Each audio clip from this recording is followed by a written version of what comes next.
this universe arose. What is the origin of the universe? 45% of the people who are asked say that the world was created by a supernatural creator in 6 literal 24-hour days some 6,000 to 10,000 years ago. That's 45%.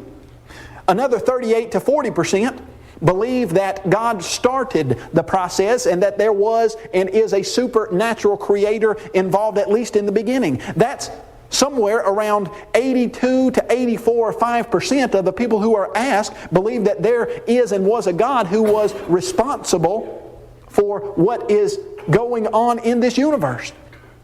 Only 7 to 12% of the people who are asked believe in the idea that there is no supernatural creator and that this world came into existence without a divine being responsible. That, to me, speaks volumes about Dr. Dawkins' statement. But now, before we go further, don't misunderstand me. I'm not saying that you could take a vote on this and that the majority would rule. If it is the case that evolution and atheism is true, then it wouldn't matter if 99.9% of the American population or the world believed that it wasn't. If it were true, then it's true. But what I'm going to show you this evening is that it is not the case that atheism or evolution is true. In fact, what I'm going to show you this evening is that the scientific evidence points overwhelmingly to the conclusion that there is a supernatural creator and that it is because of that supernatural creator that our universe exists. Now, what we are going to need to do is look at some fundamental scientific laws. The first one we're going to deal with is the law of cause and effect. Now, it is so fundamental, you might not know that you use it on a regular basis, but you do. Suppose I were standing up here this night, and as I was speaking to you, let's say I had a book next to me on a table. And you were listening to me in rapt attention and you were paying very close attention to what was being said. And all of a sudden this book that was sitting on the table beside me shot across the room going 95 miles an hour and crashed into the back wall. And you looked up at me with eyes as big as saucers and you said, "Kyle, what caused that?" And I said, "Oh, nothing. It just spontaneously occurred." Sometimes, books just spontaneously shoot across rooms going 95 miles an hour and crashing into back walls. Does that happen? No. You know that doesn't happen. Why immediately do you ask yourself what caused that? Well, because the fundamental law of cause and effect says that in this material universe, every material effect that you see has a cause that came before it and that was greater than it. Well, suppose I said, "Oh, I'm just kidding. It had to have a cause." Of course we know that. Let me tell you what that cause was. As I was speaking to you, a large housefly about the size of a dime plopped his fat little housefly body on the edge of this book and catapulted this book 95 miles an hour to the back of the room. Now, do you believe that? No, you certainly don't. At least you shouldn't. Well, it's a cause that came before the book shooting across the room. What's the problem with it? It's not adequate. It's not big enough. Let me give you another illustration. Suppose we were driving down the interstate and you were next to a large truck and that truck was going about 70 miles an hour and all of a sudden that truck came to a screeching halt, did 4 flips and landed in the ditch. Well, you quickly pulled over, you pulled out your cell phone, dialed 911, got out and went to help the driver of that truck and you say, "Are you okay?" And he says, "Yeah, but you got to get everybody off the road." You say, "Why?" He says, "Well, they're everywhere." And you say, "What is everywhere?" He said, "I saw it about 15 yards in front of me and I couldn't do anything about it." And you say, "Well, what did you see?" He said, "It was the meanest, most menacing, vicious mosquito I've ever seen. And it planted into the grill of my truck and caused my truck to do 4 flips into the ditch." And you get your cell phone back out and you call 911 again and you say, we've got a little bit more serious head trauma than I originally thought. You need to get here a little bit quicker. Why? What's the cause that came before the truck flipping into the ditch? Certainly. But it's not what? It's not big enough. It's not great enough. Suppose I were to ask you a question. What is the standard evolutionary scenario that supposedly explains the origin of this universe? Here's what you would hear. About 13.7 billion years ago, a tiny singularity that they don't even really know what to call it, either matter or energy or something of the sort, smaller than a proton, a subatomic particle, exploded in what was called the Big Bang. Immediately after that explosion, something called inflation supposedly started launching all of the matter and energy out into the universe, bringing into existence everything that you see here. Now we need to ask a very pertinent question. Before we get into anything else, what we need to ask is, where did that tiny ball of matter and energy come from? Now, what I'm telling you is that's the textbook evolutionary atheistic answer. When you ask those same people, where'd that tiny ball of matter come from? Suppose we ask Dr. Dawkins. Do you know what Dr. Dawkins says in his book, The Blind Watchmaker? He wrote a book, The Blind Watchmaker, that supposedly explains design in nature. But in it, he has a paragraph that is supposed to deal with the original ball of stuff that brought the universe into existence. And do you know what he says? He says, well, I'm a biologist. And biologists don't really deal with the original ball of stuff. So I'm just going to let the physicist answer that question for me. Oh, well, thank you, Dr. Dawkins. You don't have an answer for that, so you're going to let someone else answer that for you. Well, that's very convenient. But let's let the physicist answer Dr. Dawkins' problem for him. What do the physicists say about where that tiny ball of stuff originated? Well, let's ask them. I want you to read with me a quote from a man named Dr. Alan Guth. Dr. Guth is one of the key players in the Big Bang inflationary model. He is one of the men who came up with this idea that is now accepted in most places. Here's what he says. The inflationary model of the universe provides a possible mechanism by which the observed universe could have evolved from an infinitesimal region. It is then tempting to go one step further and speculate that the entire universe evolved from literally nothing. Well, you've got to get that original ball of stuff from somewhere. Dr. Guth, where did it come from? Well, it was infinitesimally small. In fact, so small that you almost want to say it came from literally nothing. Now, let's frame that in a real life perspective. Suppose that you are there and I come up to you and I hit you in the face as hard as I can with literally nothing. We got a problem? No, we don't have a problem. It doesn't hurt, because if you look up Noah Webster's dictionary and you look up the word nothing, it says something that does not exist. Suppose I hit you with something that does not exist. We've got no problem. Aristotle said nothing is the things that rocks dream about. Well, what do rocks dream about? Nothing. Something that doesn't exist. I just hit you with literally nothing. Well, let's ask Dr. Guth. Dr. Guth, what do you mean by literally nothing? That's what the Omni magazine reporter asked Dr. Guth. He said, well, so how big was this pre-inflation universe?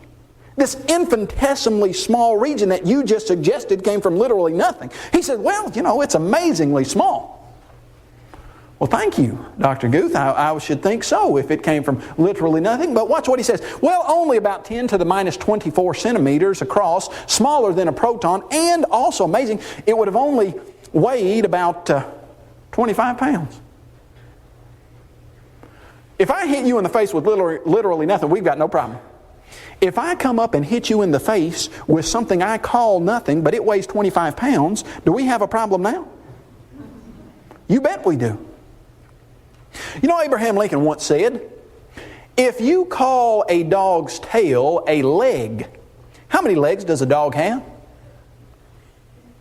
He said 4. You can call his tail whatever you want to. It's still a tail. You know, you can say that this tiny ball of matter came from literally nothing. But then when you say, oh, and that literally nothing would have been infinitesimally small, it would have only been smaller than a proton, it would have weighed 25 pounds. Okay, well, where did you get that smaller than a proton thing that weighed 25 pounds? Well, how far back are you going to go? We know for a fact that material things cannot come from nothing. This is a common sense truism. Now listen to me, you understand it well. If there ever was a time where there was literally nothing, what would you have right now? Literally nothing. But you can look around and see that we've got something that's a whole lot more than nothing. Well, so let's go back to the law of cause and effect. In this material universe, every material effect has a cause that came before it and that was greater than it. The evolutionists, we're not even granting them that first ball of matter, but suppose that they did have it. Just suppose, although they can't get it, suppose they did. Do you know what that tiny ball of matter would have to explain? That tiny ball of matter would have to explain the origin of our entire universe. Have you ever stopped to think how big our universe really is? You know, used to they tried to count the stars with their unaided eye. Tycho Brahe went outside and looked up into the night sky and counted somewhere like 777 stars. Johannes Kepler, about 25 years later, came out into the night sky, looked up and counted somewhere around 1,000, just a few over 1,000. You can go down to your nearest retail store, buy a cheap, inexpensive telescope, look out into the sky and see multiplied thousands of stars. If you have access to one that's stronger, you can see hundreds of thousands. If you have access to something like the Hubble telescope, you can see millions of stars, and you can look beyond those stars and see millions of galaxies, and you can look so far that you can estimate that there are 100 billion galaxies in the universe. Now you say, well, 100 billion galaxies. Come on, Kyle, help me out. Help me understand that a little. Okay. If you wanted to count to 10,000 every single day, to get to 100 billion, it would take you over 27,000 years, counting 10,000 of them a day. 365 days a year. That's a pretty large number. Well, you say, yeah, how big is a galaxy really? Well, we live in one galaxy. We live in the Milky Way galaxy. Suppose you just wanted to go across our single galaxy. Now, this is one out of an estimated 100 billion. If you wanted to count to 100 billion, you have to count 10,000 every day for 27,000 years. We live in a single galaxy. The Milky Way galaxy. Every galaxy has at least 100 million stars in it. Our sun is a medium to small sized star. How big is our galaxy? Suppose you had a ship that would actually travel light speed, that would go the speed of light, which is about 186,320 miles a second or so, somewhere around there. That's about 7 times around the equator of our Earth in a single second.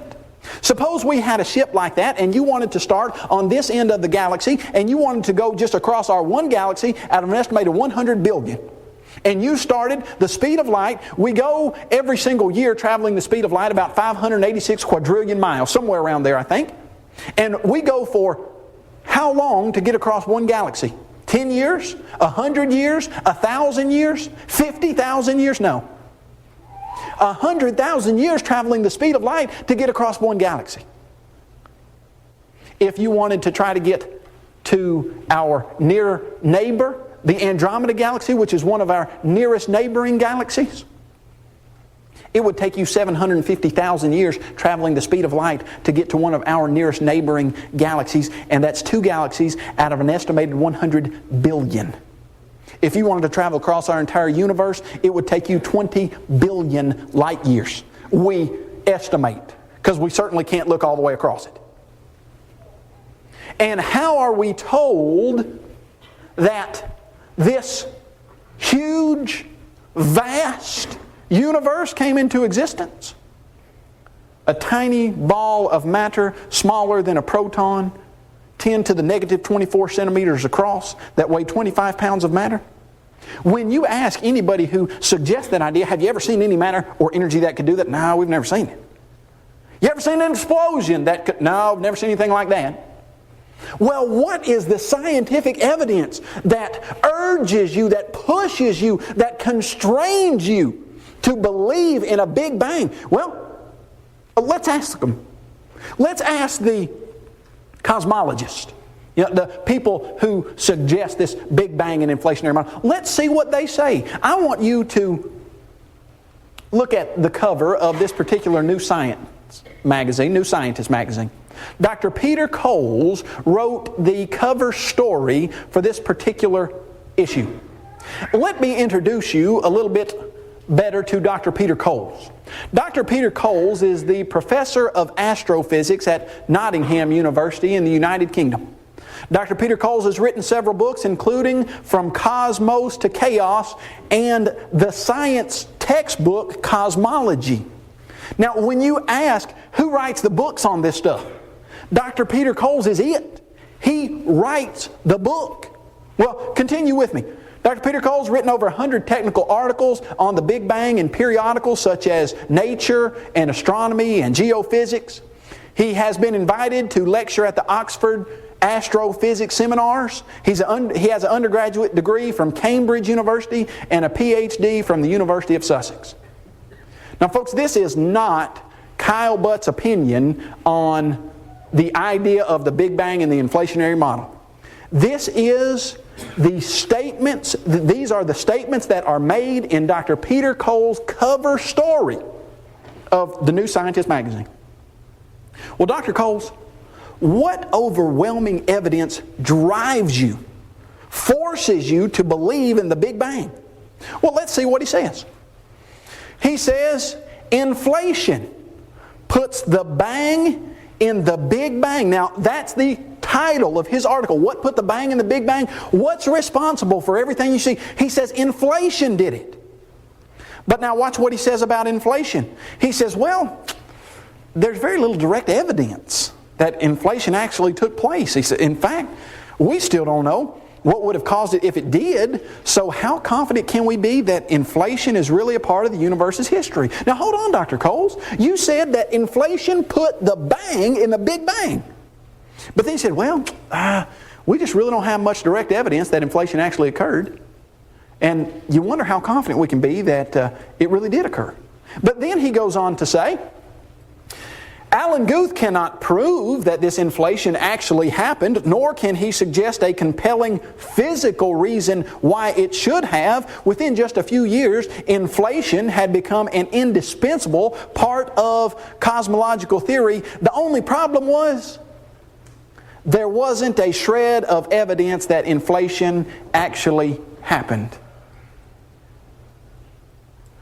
I thought you were supposed to write for us an article where you explain what put the bang in the Big Bang. You explained to us how this happened, and you did. You said inflation did. But then you said there's little direct evidence. In fact, Alan Guth can't prove it. And then you said quickly it became an indispensable part of a cosmological theory, but there wasn't a shred of evidence that proved that inflation ever occurred.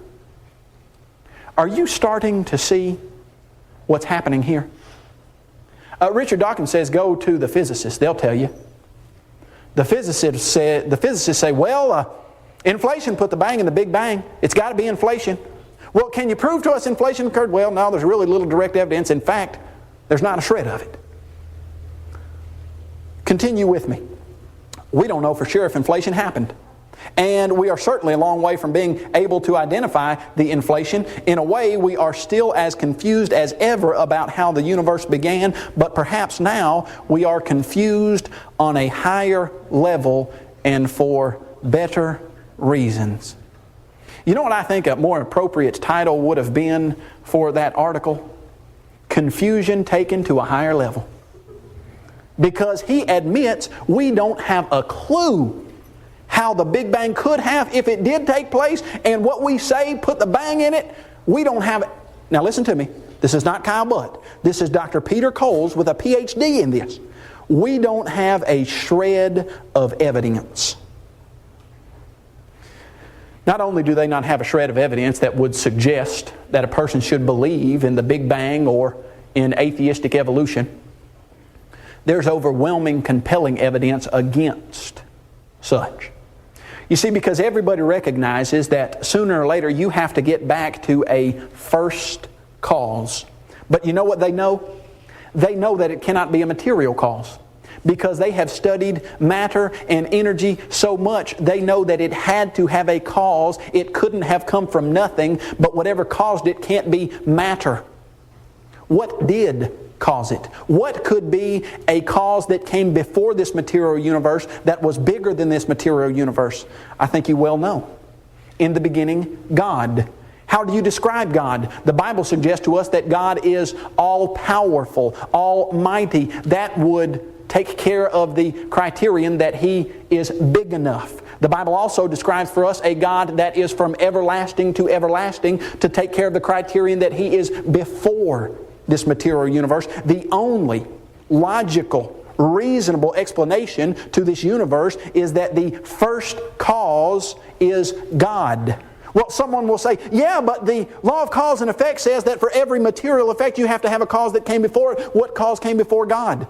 Listen to what the law of cause and effect says. For every material effect. It's a scientific law that has been framed studying matter and energy. God is outside of that. You can't do an experiment on God.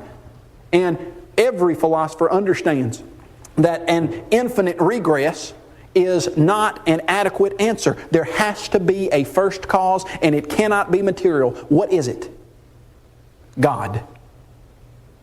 Now, we need to look at something else. We need to look at the second scientific law that we're going to deal with, and that's the law of biogenesis. Now, the law of biogenesis is very easy to understand. In fact, we start to understand it when we are 3 and 4 years old. It simply says this: life in this material universe comes from life that lived before it and that was of its own kind. Now, that's not surprising to us, but to people in the past it was. In fact, people in the past used to believe in an idea known as spontaneous generation. Spontaneous generation was the idea that life pops out of non-living chemicals. In fact, they said, yeah, you want some scientific evidence that spontaneous generation occurs? Put a T-bone steak on your kitchen counter in the middle of the summer and come back in 2 weeks. What happens? Well, you know what spontaneously generates out of that. Maggots. They just pop out of the chemical process of the air hitting the steak. They said, oh, you want some more proof? We've got it. Take some old sweaty rags and wrap them around some wheat, stick them in the corner of your barn, and come back in a month. You know what that'll produce? Mice. They just spontaneously generate from the chemical properties of the rags and the wheat. If you want some more proof, take a piece of wood, throw it in a ditch that has some water in it sitting there, come back in a month or two, pop the bark off, guess what you'll see? Grubs, you'll see all kinds of beetles and worms and bugs, you name it. They just spontaneously generate. Well, in about 1660, a man by the name of Francisco Reed, he said, I'm not sure that steaks spontaneously generate maggots. So he did an experiment. It wasn't hard. He took a jar, he put a steak in it, and he left it uncovered. He took another jar, put a steak in it, and sealed it. Maggots formed on the uncovered meat. They didn't form on the meat that was sealed. He said, voila. I watched flies land on the meat that was uncovered. I watched them try to get into the covered meat. They could not. And I believe that flies come from maggots, and that maggots then produce the flies that grow into them.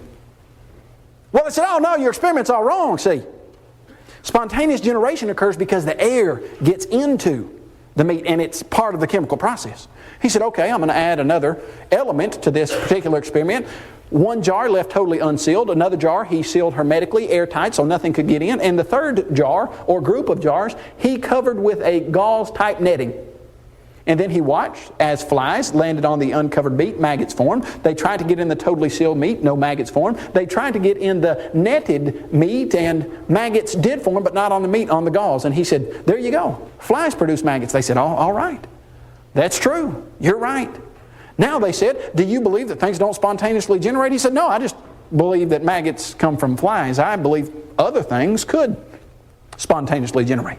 In fact, not until 200 years later, when Louis Pasteur came on the scene, he did an experiment that once and for all dealt the death blow to the idea of spontaneous generation. If you walked into your kitchen and opened your refrigerator this morning and looked at the milk carton, you will see that that was pasteurized. The apple juice container, pasteurized. Orange juice, pasteurized. Where'd that come from, that word? It came from Louis Pasteur. In 1860, did an experiment that showed that microorganisms come from previously living microorganisms. He boiled some meat broth or hay broth. At the time, that was what they were using to find microscopic organisms. They had microscopes that they could focus in on those organisms. Boiled it, killed all the microscopic organisms, put them in a special flask, put that broth in a special flask with an S shape at the bottom, so that the air could come back in, for all those people that said air is part of the process. But the gravity pulled all the microscopic organisms to the bottom of the S-shaped curve. And then he would break that neck off, allow the air just to go straight back in, and microscopic organisms would form. Since 1860, no person who has looked at the evidence has ever suggested that spontaneous generation occurs. In fact, let me introduce you to several atheistic, evolutionary, very respected scientists in their field at the time that they spoke these things that totally agree with that statement. George Gaylord Simpson, maybe you'll remember his name. He says, there's no serious doubt that biogenesis is the rule. That life comes only from other life, that a cell, the unit of life, is always and exclusively the product or offspring of another cell. George Gaylord Simpson. Dr. Simpson. Where does life come from? Well, there's no serious doubt that it comes from other life of its own kind. Martin Moe says a century of sensational discoveries in the biological sciences has taught us that life arises only from life. This man's an evolutionist. He's not a creationist. He's not fighting to get people to understand a supernatural creator. He is an atheistic evolutionist. But he says there's no doubt here. 100 years of experimentation show us that life comes only from life of its own kind. You know, I learned this very early. In fact, now bear with me, this story happened probably when I was about 2. But it seems like the facts are in my mind very clearly. We were moving from East Tennessee to Middle Tennessee, and we had a dog named Max.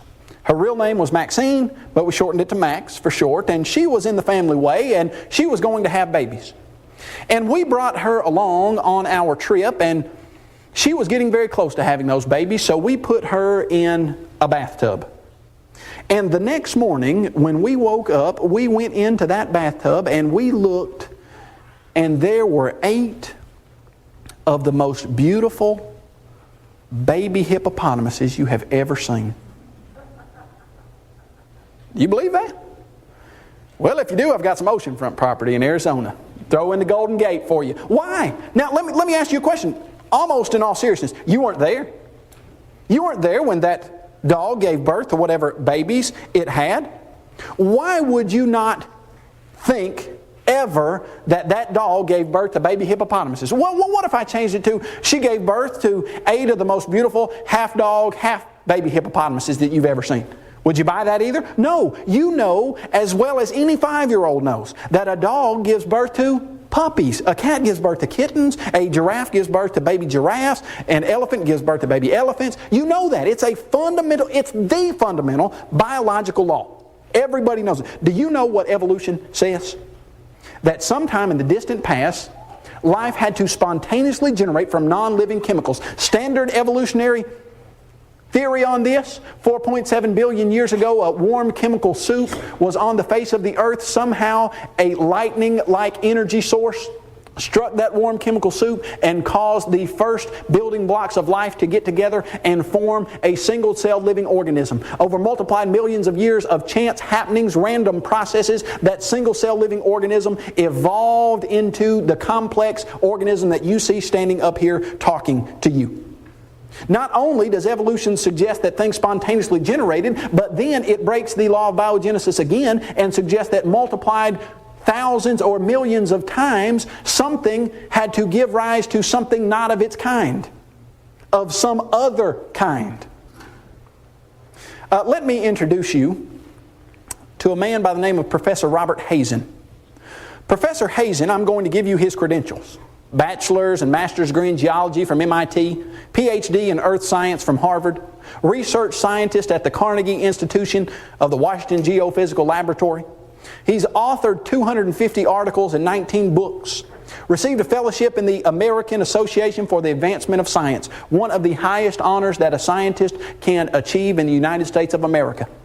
He is the president, or was at one time of the Mineralogical Society of America, and he was a member of the International Society for the Study of the Origin of Life, ISOL. From what I understand, there are only 500 people, men and women, in the entire world from all countries that are a member of ISOL. This man is as credentialed as you can get in the scientific field. He did a series of lectures that I have on tape that are produced by the teaching company titled The Origins of Life. And I want you to listen to some of the comments that he makes during those lectures. He says, "This course is unusual because at this point in time, there's so much we don't know about life on earth." He says, "The origin of life is a subject of immense complexity, and I have to tell you right up front, we don't know how life began." He continues, "How can I tell you about the origin of life when we are so woefully ignorant of that history? Did you know that if you pick up a middle school textbook, there is no hint of woeful ignorance as to the origin of life? Did you know they will put in middle school and high school and college textbooks their standard teaching on the origin of life as if it were solid in stone fact? And yet, a man with as many degrees and as much achievement in this field as you can find anywhere says we're woefully ignorant on the subject." Well, thank you for telling us that, because you sure didn't tell us that in the 6th grade or in the 12th grade or when we were in college in the textbooks that were being produced on the subject. But then he says, "This course focuses exclusively on the scientific approach to the question of life's origins. In this lecture series, I make an assumption that life emerged from basic raw material." You do what? You make an assumption. Do you know what an assumption is? An assumption is an idea that you start with that you cannot prove. He says, "I'm going to start with the idea that life emerged from natural processes, but I've got to assume it because I don't have the evidence to prove it."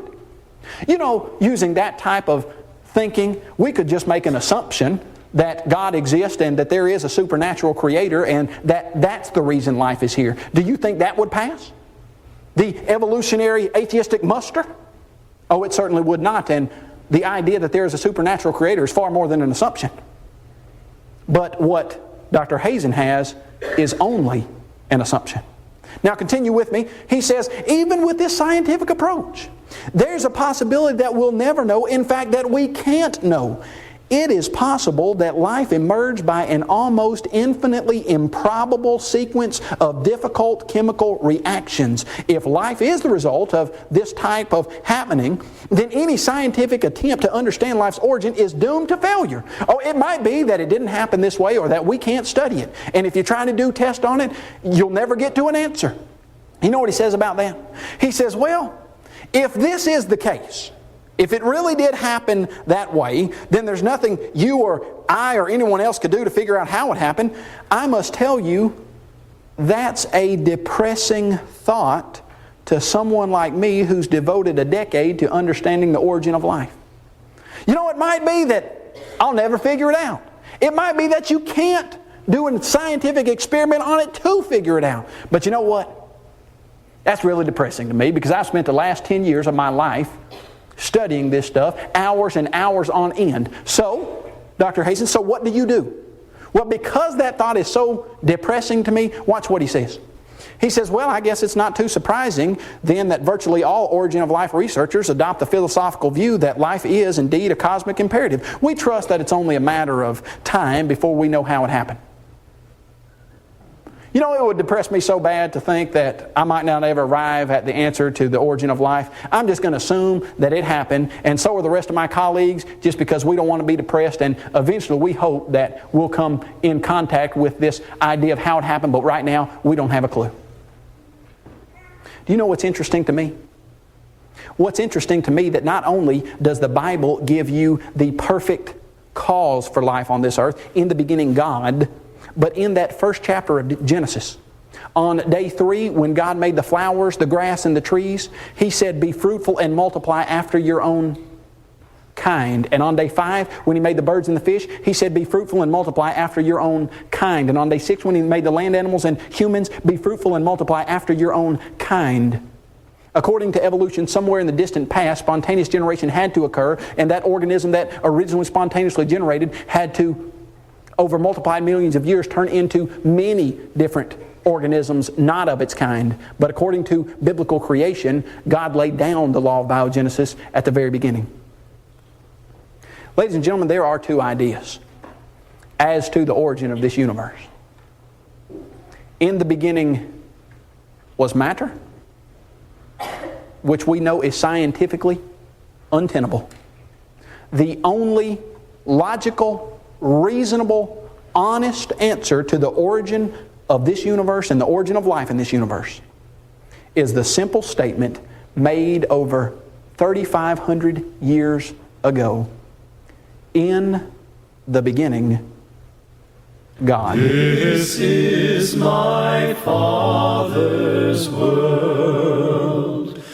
Oh, let me ne'er forget. We hope you've enjoyed this presentation of Truth Be Told, presented by Apologetics Press and WFTP-LP.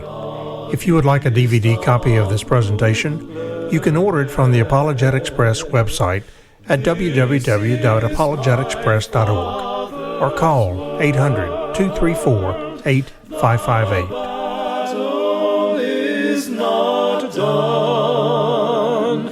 Jesus, who died, shall be satisfied, and earth and heaven be one. From the Churches of Christ, 24 hours per day, 7 days per week. This is the Gospel Broadcasting Network.